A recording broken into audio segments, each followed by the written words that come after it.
Any rule system, the ups have to happen first. Yeah. So if MGK is having food fights at the buffet spot. Oh, yeah. You guys had MGK during his wild, like, let me just fuck up a hotel I'm a room wild just boy. because. I'm a wild boy. Yeah. It's real. It was real. For sure. I'm talking about Golden Corral. They kicked us out. We were banned from all Golden Corrals around the Midwest. Crazy. Was it Food MGK fights. that started the rule book? Was he the inspiration? He got a lot in the rule book. The rule book started before him. That you could point to the rules now and be like, MGK? Don't climb MGK. the truss. Don't throw food. Don't tear up. Don't paint the venue walls. It's all MGK. Yeah. You know what I'm saying?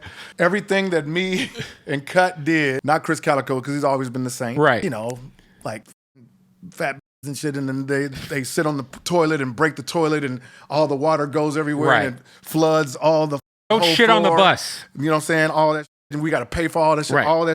It don't have no fat in the rule book. It's just saying be careful what you do in the rooms because you have to pay for everything you mess up. All the shit that we did over the years, you know, don't have sex in the bathroom on the bus because you're going to break the sink, you know, stuff that happened. You know what I'm saying? So with any rule system, we had to do all that up to get all that in there. You know Yeah, what I mean? because I remember when Dizzy Wright was on tour with you guys, me and him would be talking, and he'd be like, I'm just getting fined every day, man, because I got to smoke. Right. Because I can't not smoke. Well, you can smoke. You just can't smoke on the bus, right? On the bus. And right. Sometimes on the premises, they don't want you to smoke. Right. You know what I'm saying? So, you know. Because if you break the rules, you get fined. Yes, you do. Yes. You know, it'll start low, and then it'll go up to $500 if you do this. If you transport fans from one city to another. City to another, is, you know, you can't do that. That's like, what you call that shit? No, they'll call that something trafficking. Then nowadays it's human trafficking. Yeah, it's trafficking. Yeah, like if you fly a girl out for the intent of sex, it's human trafficking. Even if it's weird. Well, yeah. There are like some of these things, like obviously Diddy's a piece of shit, but some of the things they're saying Diddy did, I'm like, well, like 98% of every rapper in hip hop has flown a chick out and gave her some money to fuck. I ain't never paid for no pussy though, you know. But not necessarily. I mean, paying, not directly. You know what I'm saying? but like you're gonna go out to eat. Yeah, let's go shopping. You know what I'm saying? Let's go get dinner. Yeah. Let me pay for the flight. Yeah, you're indirectly paying for pussy. For sure. Yes. Yo, there's so many of your records because I know you're such a huge fan of horror movies. You are a horror movie buff. Yes.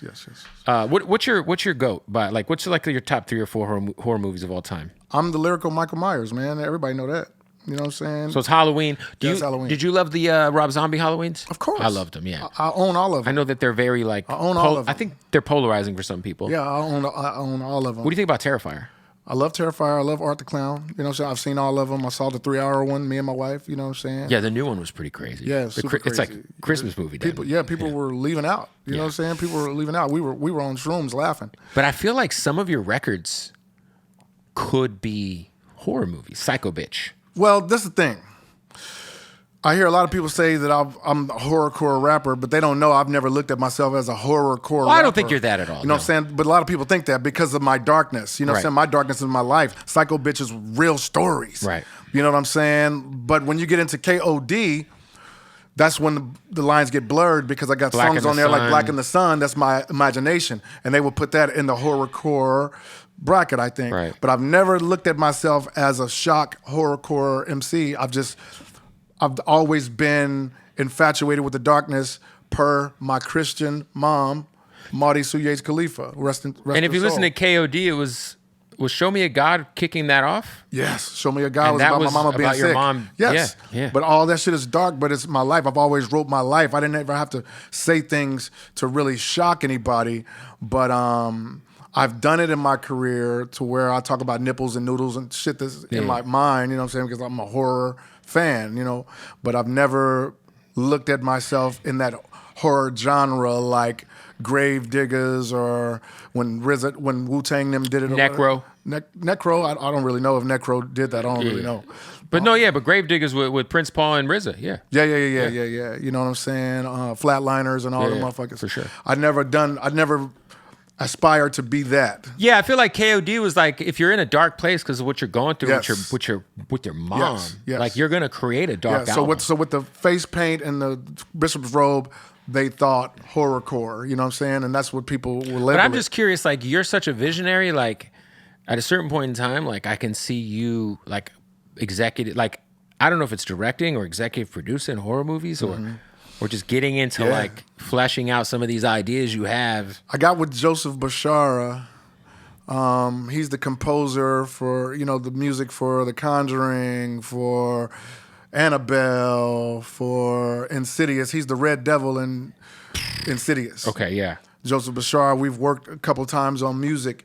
And with Rob Pryor, I've built with him, on images coming out of my head. He's a comic book artist, you know what I'm saying? One of the best. I've talked to him about getting stuff out of my head, and he's drawn things or creatures that come out of my head, and we got it in our books and stuff like that. But I haven't done it on a level to where I took time to stop touring with N9ne and writing albums. Because that's a big commitment. Yeah, it's a big commitment. Yeah. To do movies. You know what I mean? Acting feels weird to me. I've done a few. I've done The Devil's Carnival with Darren Bousman, you know what I'm saying? And I've done one back in the day with Danny Trejo called Vengeance. I've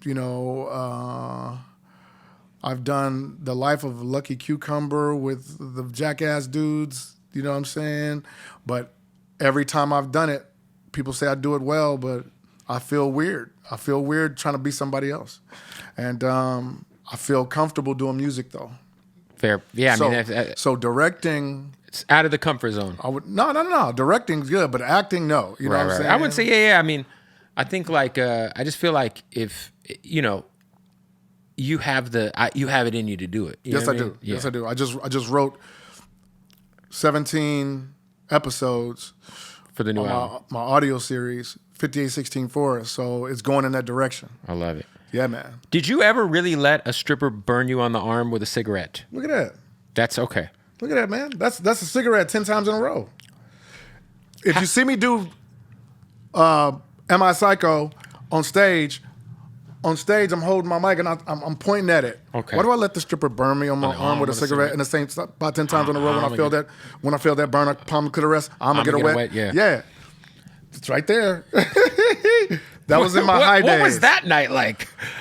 It happened a couple times right there. It happened a couple times. Like, yo, you got but then just put it out on my arm. I realized it was damaging my beautiful skin. Yeah. No shit. And I'm like, I got to stop this. Yeah.